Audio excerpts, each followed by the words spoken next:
Hello and welcome back everybody to Moneyball. We are back and it is going to be an important episode today. We might actually, believe it or not, we might actually get into the championship group. Yes, that's the standards we have managed to set ourselves. Not a title race, not winning trophies, but getting ourselves into the championship group is about all we can hope for. I mean, looking at it on the face of it, I've got to be honest, right? If we can keep winning games, it really does depend on how the points get split after the league splits into different groups, because I think we could be in a really, really good position, despite how bad it looks right now. I say bad, the fact of the matter is, if you get into that top championship group, you have a chance of getting into Europe. A very, very good chance too. And after the last few results, we're in pretty good form. We've had a good January. I feel like the team is in a better place. We're playing their better players in the better positions. We're getting results. We're looking good. I know we lost to Anderlecht away, but we could have done that anyway. Even in a title race season, if we were going to lose one of the games, it might be Anderlecht away anyway, right? So there are sometimes I say that in seasons where, and I think it applies in real life too, there are some times where people get carried away of like, oh, this new manager's come in and he's won 3 out of 4, etc. But you look at the fixtures and you'd say that, well, in a season where that team did really badly, maybe even went down, they might win those games anyway, or a team that's supposed to win the title, if they were going to win the title, they might win those games anyway. So sometimes you've got to really put into perspective the results. Like the Anderlecht game is a bit of an outlier in terms of expectations, I think. And how are they doing this year anyway? Are they winning? They're second, right? So the second could easily be top. They're only 1 point behind, although Genk have a game in hand. So yeah, we're in a pretty good position. We don't really know how close we're really going to be to those top positions until the split happens, right? So let's go through these matches together. Let's see how the manager finishes in the last few games. So we'll come back together after March here. You'll join back with me in a few weeks' time, and all of the games for February and March would have played out, and then we'll know, 1, if we're into the championship group, and then 2, what the league looks like for us. That's going to be the really interesting part. I'm pretty sure we're going to finish in the championship group because we are currently 5th on 44. The team below us are on 39. Team below that are on 34. You'd really expect we're going to do this. However, not everything's gone our way in this series so far, so you never know. But I have faith in our belower. I have faith in the Moneyball system, and I think we'll do it. And let's see where we are. I mean, if we got a good run, I know it sounds like a lot, but it's 12 points between us and top, right? Sounds like a lot. However, we play Genk away. If we played them at home, we could have gained 3 on them. Like, I don't think the title's in play, but I think that any of the European places are up for grabs. Let's have a quick look at the situation. So finishing first gets you Champions League, second place gets you Champions League 2, third place Europa League, fourth place is also Europa League, and then fifth place is Conference League. So I think all of those are potentially in play. Maybe second place is, I mean, let's write off first. Second place being only 1 point behind, but not having that game in hand on us. I mean, we're 11 points behind Anderlecht, but we've just played them away. We're 11 points behind Anderlecht, right? But we've just played them away. Watch how close this could get if we have a good run of fixtures here. But I'll see you in a few weeks. Let's see how we get on. Come on, Union. So the regular season is done. We finished our matches. How did we do? And are we in the championship group? Those are results, and the answer is yes, we are. We managed to finish in 5th place on 51 points after the 30 games, which is 10 points clear of us dropping out of it. So a big improvement on last season at this stage. And yeah, we'll be pretty happy that we managed to get ourselves in. Now, the championship group currently looks like this. Like, I tell you now, like, it's really close. I quite like this system when you're not at the team at the top. Like, I feel like if you're at the top, you can get dragged back from, but like with the way this is working, like if this was a normal save and I was playing the matches, I'd feel like I have an outside chance of just leapfrogging at least 2, maybe 3, maybe even everybody. I don't know. I feel like I'd have a good chance of leapfrogging some teams here. We've got because you play really twice, home and away, right? So you've got a chance of like, let's say you can beat Genk at home and draw with them away. That's 3 points gained. Bruges at home, draw away. That's 3 points gained. Hope they beat each other a little bit, and you can all of a sudden start to really gain some points. But we'll see how everything goes. There could be a European playoff at the end of today's episode. We need to be aware of that too. I don't think we'll watch any matches right now. I think we'll do 3 at a time. We'll skip Genk, this game, and then the Bruges game, and then we'll come back, and then we'll do 3 more. And then that's everybody for the first half of the fixtures, right? Then it's just the remaining ones pretty much there too. They're just 2 and a 2. So we'll do that. We'll do a 3, we'll do a 3. Maybe we'll do a 2 and a 2. Depends on how close it is. We'll also have the youth intake as well at some point during this little period here. So I'm going to skip through now. We're going to play against Genk first, and the other 2 fixtures just here. And yeah, we'll see how things are going. Frank Cerdes has gone in and got himself a pretty good games win ratio, to be fair. I'm actually in the way of this a little bit. But you can see Cerdes here has got a win ratio of 60%, which is the highest in the team, actually. So he's come into the team recently. He's got a 60% win ratio. That's just absolutely incredible. Ernst has got a pretty high one too. Okay, I'll see you in a few weeks' time. We'll see how the games are looking, how the league table looks after the first 3 matches. So the first 3 games did not get off to a good start. A 5-4 defeat at home, 1-0 win away, then a 1-0 defeat at home. Let's take a look at this 5-4 actually. Quite interesting, isn't it? We didn't get much XG, 1.34 XG. Just a very, very low XG game that turned into a lot of goals, really, which was quite interesting. Lots of goals spread out across the attacking players. Goalkeeper on a 6.0, match rating not great. Quick chances, 1, and half chances, 1 to their 2 and 2. And a lot of passes. We had much possession in them, which is rare for us, I guess. And we'll have a look at that at the end of the season. I was going to take a look at that now, but we'll take a look at that at the end of the season. Oh, I didn't realise just now. They only won the game due to an 83rd minute penalty, which is a bit devastating, really. Let's take a look at the goals from the game. Just going to slow this down here. We actually went 3-0 down in very quick succession. So this is the first goal. I mean, yeah. We know it's blamed for that one. And it's a Roy Delap. I don't believe I'm absolutely devastated we're going to concede from this. It's like a second phase one, really. I mean, what happened to the set pieces? Don't say it. And this one's going to be Roth going to whip in. And this one's just going to be a little cutback. They shoot and they score that. So that's 3-0 down in 23 minutes. You're thinking at that point, what on earth is going on? And then there's a disgusting tackle referee. What is that? Now gets it, plays it to Muller. It's going to be a little cross. Cerdes gets it. Nice turn. Nice finish. Then we've got a corner. At least we scored from a set piece as well. There you go. Olvera gets one. 3-2. This one was to make it 3-3. Lovely little pass from Muller. Lovely little progressive pass. That was, oh, look at that. Beautiful football. That's 3-3. This is 4-3 to us in the 59th, going into the 60th minute. Suarez with a cross. Hidalgo far post with a header. Scores to make it 4-3. Probably thinking, surely we're going to go on to win it from here. We're not. Because then they make it 4-4 with this goal. Oh, he's done him there. I mean, that's... Now, not sure what you're defending at the back post, mate, to be honest. And we don't get to see the penalty, or the decision, but there it is. 5-4 defeat. We won't look at the goals, we'll take a quick look at the XG, though. So we had 1.61 XG to their 0.43. This is a pretty controlled performance, I would say, looking purely at the stats of it, of course. We're not actually watching the game. Ernst got a game. He actually played Ernst by choice, or actually, well, we don't know that for sure. There could have been an injury or suspension for that game.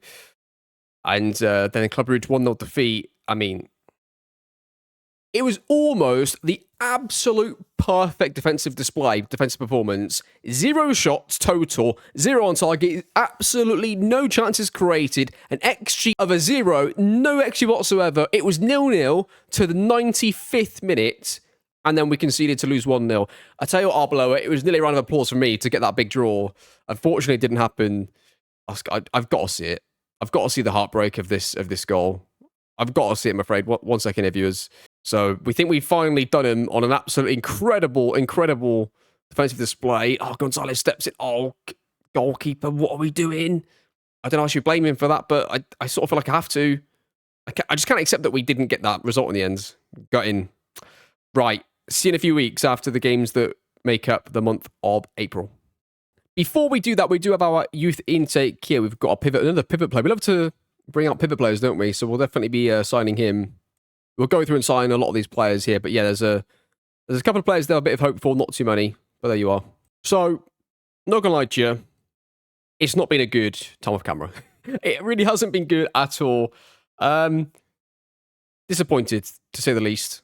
The league table currently looks like that. We've got a very good chance of still getting ourselves into the European playoff, but I think that's probably about it. Like, we are looking really to make sure we stay fifth. If we finish bottom of this group, don't forget, we are out of Europe again. We cannot finish bottom of this group, whatever happens. We cannot finish last. And the fixtures to come are as follows. So we've just lost the bottom of the group at home. That is the absolute, on paper, the absolute easiest fixture we could possibly have, and we just lost. Again, to a penalty. What are we doing here? Give away penalties all the time. We've got 4 matches left, 2 away, 2 at home. I'm a little worried. We will watch the last game of the season if it comes down to it, but we'll see. I'll see you in a couple of games. Let's hope for the Ghent game. We've given ourselves a bit of a cushion, but I wouldn't count on it. It's the worst run we could ever have got on. And I'm a bit worried now. That leaves the league table looking like that. I mean, luckily, we're still only a point behind Ghent. I mean, these are 2 big matches, aren't they? Like, Ghent, I mean, we've got to watch that, don't we? We have to watch these 2 matches, I think, because if we win the 2, we might get ourselves... I mean, who actually won the cup? I've not even looked at this. So, Standard Liège won it, and they're not in the top 6. So, that means that... Oh, for fuck's sake. That means you got to finish 4th to get into Europe now because of the winner of the cup. So we have to finish 4th to get into Europe. We've got Ghent next. We have to win that. And then if we win that, it goes down to the last game of the season against Anderlecht. The manager has got complete free reign to select whichever team he wants for these final 2 matches. Pick whoever you want. He needs to get probably 4 points. He needs to win that game, maybe draw that game, and he might get away with it. It depends. So, good luck to the manager. We'll see how we get on. I guess what's good about doing it this way, right, is that whenever we're showing matches now, there's a lot riding on the results. We're watching matches together. This game means everything now. The result of this match is just absolutely huge for the season and for the series, really. We absolutely have to win this game. We need to get back into Europe, like, now, you know? So we're playing 4-2-3-1. We have got Zhao in goal. We've got Pereira, Aranda, Gonzalez, and then across the back, we've got Rakia. He's gone with a rogue under-23s player in the pivot position. But what seemingly is no reason. Ernst, Duarte, Collado, Hidalgo, Victor. I mean, this is almost a sackable offence if this doesn't work. So we'll wait till the result comes in. We'll see what happens. Alvaro, mate, I'm telling you now, that is not a wise choice, I don't think. But if we win, nobody's going to care. It's a long throw again. What is it with these long throws we're facing? I think we're going to get away with this. But the highlight's going to continue.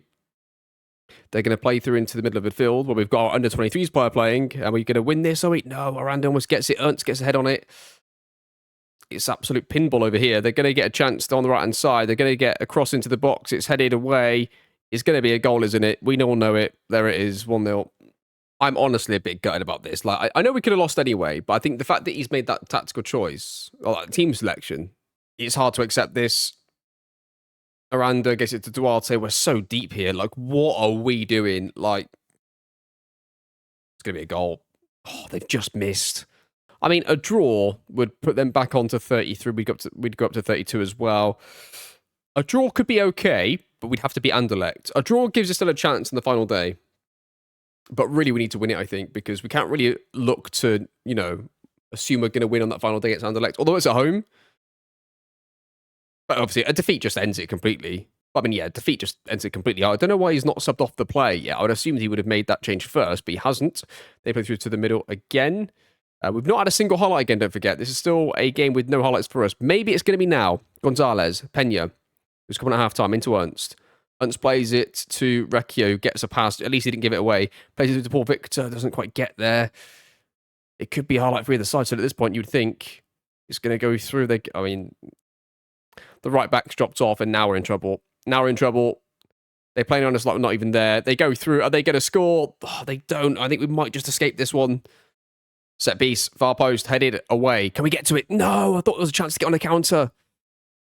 Now we've got to try and make sure we survive the highlight. Can we survive the highlight? It's going to go into the box. Here it comes. Here comes the game, potentially. We need them to miss it. Are they going to miss it? They don't. They score, and it's going to be surely game over. That's going to be 2-0, and the manager is under severe pressure. Okay, we're on a counter-attack here. Paul Victor has it. He looked absolutely so slow then on the ball. I don't know if that's his pace, so he just was trying to hold up the ball. Hidalgo goes through, he shoots, and the keeper saves it. That was a chance to get back into it. Yeah, if we lose, I won't obviously be watching the next game because there's just nothing riding on it. I'm actually gutted about this. Finished 3-1 to the opposition. I mean, Mateus was injured for the game, right? But still, I don't think Muller was. So what are we doing? What are we doing here? Look at, I mean, I just cannot accept that run and what just happened in that match. I feel like that I don't want to make like a knee-jerk reaction to that, but I just feel like that's just cost us European football, right? Like, it's no good us being in the Championship group. That doesn't matter to me one single bit if it doesn't lead us to being in European football. Like, that doesn't save the manager. We may as well have come in the other group. Like, it doesn't matter. We've just achieved the same thing as last season, just that we finished in a slightly higher position. Like, I'm not happy. I'm not happy. See you after the last game. Okay, so the season ended with a 1-1 draw. And then it's finished 5th place. Right, let's just get straight into this. The manager. Let's talk about the manager. I am really not happy with this. And my gut feeling is to get somebody else in. I'm not happy with the team's performance in this season. It started off relatively average, dropped a bit. Then when we forced him to play certain players, it improved. And then that run is just absolutely terrible. The decision to play that youngster I thought was awful as well. And my gut feeling is that we move on from him. This is my current shortlist of managers. If we can forget the top option because at the moment, World Reputation is above ours. But then when you've got a few managers below this, and Killy Gonzalez, basically the top two are out because they're both currently at clubs. Either the manager's reputation is above what we currently are. We're still three stars, or the club is in the second manager's case here. So we've got 4 options here as manager. And Arbeloa has got 4-2-3-1 with a play mentality of adventurous and pressing style more often. That's here. And what you can do, what's quite good about this, if we can go like Fabregas here, we can compare with Arbeloa, and it will show us a little comparison. And it shows you a little comparison here of the two. So those two are relatively similar, Fabregas and Arbeloa. De Rossi, Gattuso. Like, I'm also looking, not what they've just done in real life, but like what they've also done in the game. Like, who is this here? This Gattuso's win ratio is 28%. That's really not too good, is it? De Rossi's is pretty decent, to be fair. 48%. I'm surprised that he got sacked in his one. Then Marco Silva. Marco Silva's had a few successes himself as a manager. Fabregas is an unknown, a bit like Arbeloa. Do you think there's any way you could forgive this? Like, do you put it down to it's year 1? I just think the team should have done better than this. Like, I don't think we need to win the league, but to have finished where we are, just review the... I just want to see how far we are behind in the team salary as well now. I know we're 10th, but like... I mean, it's still quite a big gap, isn't it? We're paying 7 million, they're paying 19, Genk, but... I don't know. The thing is, I can say, what do you think? But by the time the video comes out, I'm going to have already decided. But I am interested to know what you think. When I say that as well, at a certain point, sometimes I do wait for the episode to come out. Like right now, I'm going to make a decision already. But I am interested to know, if you're in my position right now, right in this exact moment, what you would do. Obviously, I'll see it after the fact. But I mean, I just feel like I've got a sack in. The problem I've got is I don't know which one is the option to come in. Who won the league? Club Brugge. What formation do they play? 4-3-3. Anderlecht, what do they play? 5 at the back. Genk play 4-2-3-1, and they play 4-4-2. So you've got 4 completely different formations there. So that doesn't help us of what formation to go for. Obviously, we had a manager for 2 years playing 4-3-3. I felt like the formation change along with some of the other stuff would have helped us, but it hasn't. I think if you imagine this in real life, at the start of the Championship group, you're a few points behind. You expect to be well within reach of the other positions. To go on that run, I just think that you would feel like that's a sackable offence. I think in real life, the fans and that would be getting quite exasperated by this point here to go on that long of a run. I think he's got to go. It's going to cost us a bit of money, but I think unfortunately Alvaro Arbeloa is going to have to go. I don't want to make the mistake I made, I think, of the first manager. I tried to give him a bit of a chance, didn't I? Going into another year. And I just think that unfortunately for us, Alvaro Arbeloa, you're going to have to go, my friends. Arbeloa has been let go. I think we're going to move on from Arbeloa. Definitely move on from him. So average possession, we were 5th in the league for that. Goals per game, we were 14th. And that is one major reason why Arbeloa has gone. Expected goals in performance, we were 8th. Non-penalty expected goals for, we were 12th. It's just not good enough, is it? Pass completion ratio, we were 5th. Okay. Chances created, we were 12th. Total shots for, 11th. Conversion rate, we were 9th. Shots per game, 13th. High intensity sprints, we were only 10th as well. That's quite interesting. Final third passes, 4 per game. We were 11th. It's not good. Let's have a look at the defensive stuff then. Expected goals against, we had the 4th best defensive record. So being the 4th best, expecting to concede 41 goals does not outweigh how poor we were in possession. Conceded from corners, we conceded 4. Clean sheets, we finished, we're nowhere near the top. So I feel like we've gone a tiny bit backwards defensively out of possession. But in possession, we've been just as bad, relatively speaking. Maybe not literally. Possessions, when we were 5th. Passes completed against, we were only 10th in the division for that. OPPDA, we were 1st in that. Net transfer spend, we were 14th of minus 14 million. And salary, we are 10th. So those are your team stats.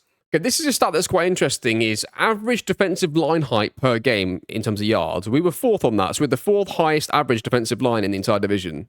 That's quite interesting stat. Expected goals per shot, we were not even in the top 6 for that.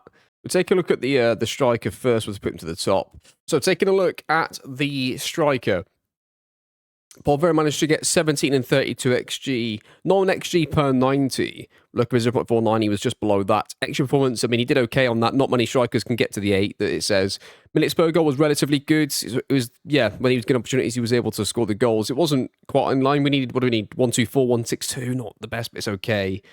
Conversion ratio, he's bang on. Shot on target ratio, he's a bit lower on.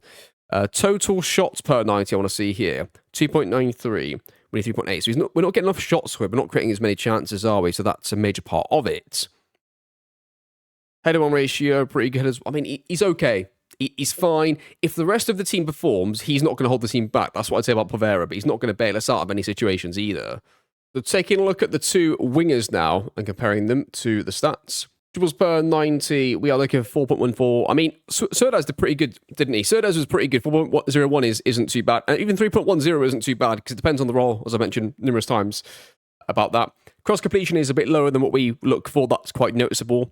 Sprints per 90, 40. I mean, they're both, well, he's close and he's actually above, so that's fine. Now, here comes the interesting stuff. Open play key passes per 90, both of them below. Hidalgo significantly below. Okay, but let's look at the rest. Chances created per 90, we're looking for 0.48. Serdaz is close, but Hidalgo is below. Progressive passes per 90, Hidalgo is really low, and Serdaz is also low. Shot on target ratio, we're above. Conversion ratio, we are actually well above. So, they're both pretty good players. Neither of them can cross or don't have a good cross completion ratio this year. That's noticeable that we're below on that. We're below on progressive passes and chances created per 90, but more so on Hidalgo's side than on Serdaz's side. So it looks like Serdaz, if he played across the whole season, he'd have got a pretty good set of stats and probably would have been our best winger. Be interesting to see how he does next year when he gets more than 18 appearances, but that's quite interesting. Also, Hidalgo was injured for the first half of the season. He had was it broken leg or knee ligament? So I've got faith that those two will be good next year. I'm not too worried about wingers. It looks like we're relatively close. So it looks like, again, we're not really being held back by the wingers. Could we get something slightly better? Maybe. Maybe they'll do better next year when it's they've been here a bit longer at the club. Somebody isn't coming back from injury as much. At the same time, we could also improve it if we needed to. But it's not on a lot. If you'd think of it like a traffic light system, that would be in the middle and amber and orange at best. So, yeah, let's move on. Okay, number 10s. Looking at Farioli, I thought had a pretty good year, but we'll see what the stats tell us. Okay, expected assists per 90. We're looking for 0.23. We've got 0.15. It's relatively close. Open play key passes per 90. We've got 0.82. We're looking for 1.61. Really, really low on that. Chances created per 90. We're looking for 0.5. We're looking for, and we've got 0.32. Progressive passes per 90. We have 1.83. We're looking for 3.84. Just looking at that alone, the number 10 position is what's holding us back. And Farioli is one of our best players. At least I think so. But he's not hitting the metrics. And he's worth a lot of money. He's got interest in him. He won't sign a new contract for anything reasonable. Well, he did have interest in him. So we think he's one of the best players, and he performs at one of the highest standards. However, what the stats are telling us is that he's not actually hitting the metrics that we need from our number 10. Let's look at the shooting then. Let's see if he even saves himself on that. We're looking 14% conversion ratio. No, he's not doing that either. He's low on every metric. He's low on every single metric. Has he played every game as a number 10? He has. So I think Farioli would probably be a really good midfielder in a 4-3-3, like a left central midfielder, right central midfielder. But as an actual number 10, doesn't appear to be creative enough. Let's take a quick look at his coach report here. See what the coaches think. So they think that forget all this. He's quick. They think he's quick. They're not mentioning at all anything about his creativity or passing, right? Poor heading. He's in poor the last few games, right? So take a look at a bit closer here. Player analytics, passing progression midfielders. Thoroughly's passing progression statistics look like they're worth investigating. So he's an accurate passing and low number of progressive passes completed. That's what the stats have told us, right? And then we'll carry on. Doesn't sprint much either. I mean, it's interesting, isn't it? Okay, now taking a look at pivot players. Mateus and Muller, I felt like had a really good season just by... They seem to consistently have good match ratings. They seem to consistently be playing well. But let's take a look and see if we're correct on that by the stats. So I've got Mateus, Muller, and Ernst all listed here. And we'll take a look at the following. Open play, key passes per 90. We are looking for 0.26. All three of them are slightly below on that. Chances created per 90, 0.40. To be fair, Muller's actually above that, quite interestingly. That's quite interesting. So Muller he's actually got the metrics for that. That's interesting. Progressive passes per 90. So now Muller doesn't have that, but then Mateus does. Progressive passes per 90. We're looking for to be fair, we're looking 5.28. So Muller's really hitting it, and Mateus is above it. That's good news. Now, passes completed per 90. Mateus has 63.72. We're only looking for 50.7, and Muller's above that too, as is Ernst over here. So Ernst is consistently below on almost all the metrics, which is fine. He's the younger player that's up and coming. That's to be expected in some ways. But what I'm seeing there is Mateus and Muller complement each other pretty well. Now, there are lots of players that have got interest in them. I think based on that and looking at the metrics, you know how I said before that some of the other positions, if you look at like a traffic light system, the pivot players are green. They are not the problem, and unless Mateus gets like a £15 million offer all up front, and I have somebody to bring in who's going to be just as good, I'm going to try to not sell these two at all, because those are not only two players hitting the metrics, they're two players hitting the metrics that are complementing each other too. And Ernst looks like he's a little bit of a drop-off, but he's young, he's only 17, he's up and coming. It seems like almost the perfect scenario of having two starters and the next backup coming in. He's not quite as good, but he's going to develop and get better because he's still young. I think that's the perfect combination to have. And on top of all those things, he's going to be okay not playing as many matches. He's currently unhappy, but that's because he wants a new contract, and he's getting one. There we are. Jules per 90 could be a bit below on that, I would expect. Where are we here? Well, 0.92. Well, we're not below on that. Like, to be fair to them, these two are absolutely elite level players by the looks of it. A tackle win ratio, we're looking for 73. I mean, Muller's above that. Mateus is slightly below that. Tackles per 92 points. I mean, I think these two are absolutely legit players. I'd love to see how good they are once they finally leave. Muller's got interested in. I mean, I don't see I could replace him with a player that's going to be that good for £5 million. I might be able to, but I couldn't guarantee it. I don't want to start either of those two players. Everybody has a price, and if somebody gives me over £15 million up front for Mateus, maybe I'll consider it. And for Muller, it's going to be probably closer to 11, maybe. But yeah, those two are quality players. I'm really happy with that. That's a really good performance from the two pivot players. Okay, so wingbacks are next. Going to start off with dribbles per 90. It looks pretty low off the bat, doesn't it? We're looking for two. Everybody's below on that. I'm guessing role selection is what's playing a part. Across completion, 15% we're looking for. We're below on that. Sprints per 90. We're looking for 13. We've only got one player on that. That's Mateus. Now, okay. You're going to be low on dribbles per 90 because we're an inverted wingback, or we're an inverted fullback, or maybe we're just not that kind of player. That's okay. But then you have to hit these three metrics in line and then be good defensively too, right? And probably be good in the air, but definitely these two sections here. If you're going to be an inverted wingback or fullback, you've got to be hitting these. So open play key passes per 90, right? We are looking for 0.92, and we are hitting below on all three players. Not good. Chances created per 90. We're looking for 0.22. Two of them are below, but to be fair to Haldasar, he's way above on 0.70, but with a very small sample size. Only two starts and some appearances there. Progressive passes per 90, we're looking for 6.7. And then Pereira's above that, but Nayal isn't.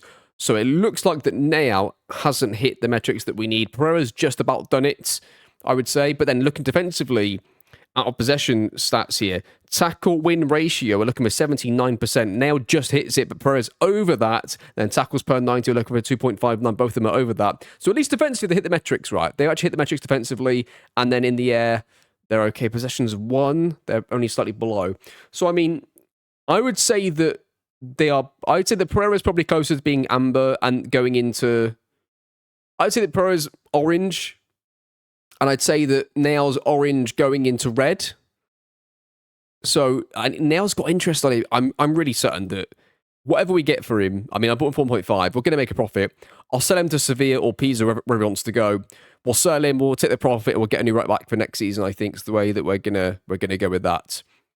Try and get somebody slightly better on these metrics here. If we could get, like, if he just matched Pereira, if he was getting an extra 0.5 key passes per 90, if he was getting an extra 2 progressive passes per 90, he was slightly better at tackling, he was making slightly more tackles per 90, I think that would elevate our team's performance just by a few percentage points. But that's the difference, right? We're looking to buy wins. And that little difference might make, and that little change might make the difference to getting some draws that turn into wins and losses into draws and that kind of stuff, right? So that's wing backs. It gives us a clear option of what we're going to do. Haldasar didn't really play enough games to get much of a sample size. If we go with Pereira and Haldasar for our 2 left backs, I'm happy with that.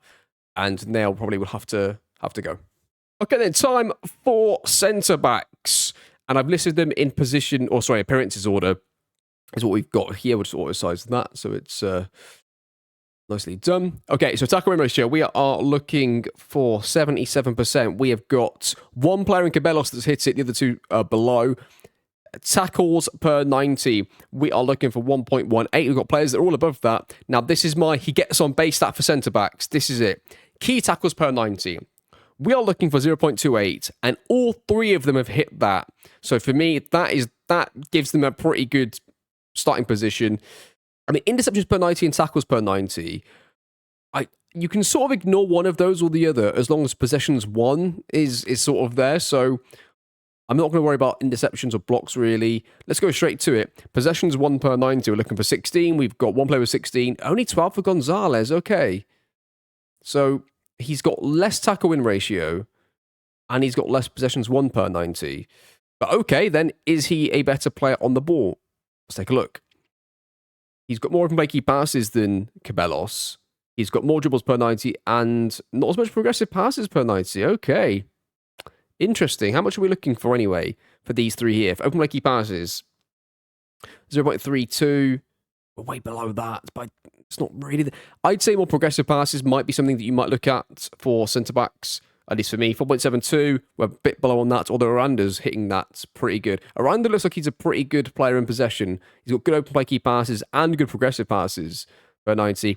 Header win ratio, we are looking for 73, and then combining it with headers 1 per 90 of 4.8. So we're all above the headers 1. Great. Let's look at the ratio then. 69% is below, 72% is just 1% below, so it's basically bang on. Aranda is above. I think they're a good 3 combination, as in any 2 of those 3 centre-backs are okay. If any 2 of those 3 centre-backs play, they're not the problem, are they? Are they going to help us dominate games that we shouldn't, or, you know, win games that we shouldn't? I don't think there's anything there, but as a collective group, they're okay.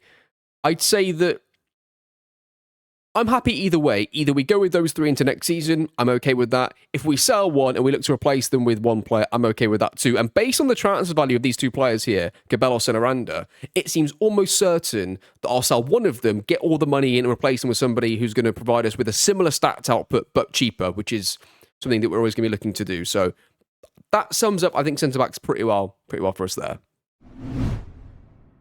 Okay, I just wanted to take a look at the league winners manager and just see what his style was as a manager. So his tactical style is wing play, okay. Playing mentality is adventurous instead of attacking, and pressing style is balanced. Okay, so these are the 2 things I want us to pay attention to here. So we're looking for adventurous and balanced. Now, we don't have an adventurous and balanced. We have adventurous more often, and we've got an attacking and balanced. And then a balanced and balanced. So there isn't really anybody there that's exactly what we're looking for. If we wanted to just copy the team that won the league, of course that is. Right, I've narrowed it down to those 3, I think. One of those 3. Now, what leads me towards Cesc is that I feel like that with Arbeloa, there were some positives, and I think that if he hadn't have had such a bad end to the season, I think that we could have built upon it for this year, and I'm a bit disappointed. Just the way that it ended, there's no way you can escape that. That isn't good enough. Like, we really should have done better. The reason I'm leaning towards Cesc, right, is this: that if we bring Cesc in and he doesn't work out, we've got a very clear type of manager that we want next. We're going to want somebody that has a play mentality of attacking, because we've had 2 managers with adventurous in a row, and with a 4-2-3-1, the pressing style more often, and that wouldn't have worked. So it sort of leaves us like a direction to go. If we were to bring in a manager next who has an attacking play mentality and then it doesn't work out, we're sort of like, there isn't a clear direction to go next. There's less logic to what the next manager is going to be, if you see what I mean. It isn't like an obvious, well, okay, well, now we can target this. It'll be a case of just looking at managers that are under 3-star reputation, fitting our formations, and almost, I wouldn't say quite random. Obviously, we'll find ways to narrow it. Of course, we'll have ways to narrow it down. But I feel like it gives us room to move. If we go with Cesc now, it gives us room to move where we can then go attacking next. Do you know what I mean? And I think that that's the best way to go, rather than going for somebody who's attacking and then thinking like, wow, if we're going to play 4-2-3-1, we've sort of gone with, by our own rules that we've gone with almost every combination that looks good to us. So I think Cesc is the best option for that reason, and the fact the manager that just won the league also has play mentality of adventurous. He does have balanced pressing style, but we obviously can't have everything in one go. I think Cesc is a good option to bring in. Okay, what I've decided to do, I'm going to leave this episode as an open question. Okay, so next time, the very first thing we're going to do in the next episode is we're going to hire the manager. That is going to be the very, very first thing we're going to do. But please do let me know in the comments what you would have done in this situation. I'll leave on a bit of a cliffhanger for next time, but tell me what you would do in this situation, if those were your options, and what you would do in that situation and who you would hire, and maybe the reasons why would be good too. But I think that's going to do the episode. We've done an end of season review. We've gone through everybody.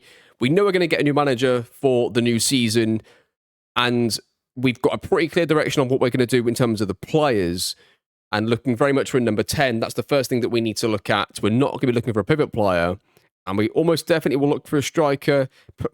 So there's a few things that I probably have not mentioned while I was sort of offering up between the parts of the episode. I was offering some contracts out for some players, and certain players whose contracts are up. Let me get the other view up that I want, this one. Certain players' contracts are up soon. I've offered some contracts out, as you can see here, but players like Polvera have they want like 13, 14 grand a week, and they haven't earned that by the stats they've output. However, Polvera is up for 2 months. So what I'll try to do is keep Polvera until around July, late July maybe, and then try and sell him. Because I don't want to lose anybody on a free. Losing anybody on a free is stupid in this kind of save. We can't afford to lose anybody on a free. We're much better if they don't want to sign a new contract, move them on, bring somebody else in. That's the way that we're going to try. We're going to try and work. But Polvera is definitely going to be a player that leaves, and a few of these other players too might have been an issue. Like the 2028 ones, some of them might be players that we look to move on either this season or next season too. But I'll save all the actual transfers out for the next episode. We'll do all of the transfers in the next episode. But yeah, just a heads up that Polvera is going to be gone. So because he's going to be gone, that will mean that a striker is essential for this year. Striker, number 10 are the 2 absolutely essential positions for us, plus a right back too. Those are the 3. Anything beyond that might be a bonus in terms of a starting player anyway. But then again, it always depends on what offers come in and what players we let go, because we can't really ever quite control that. It depends what the clubs want to offer us and whether we think it's a good deal or not. One quick look at the finances. On minus £1.1 million after that managerial change, I guess, as it were. Transfer budget is looking like this. It's currently 5.84 million in the positive with a wage budget of 41 grand. That's as of right now. Let's see what happens with that. But that is going to do it. Thank you so much for watching. Hope you enjoyed the series, and I'll see you all, of course, next time.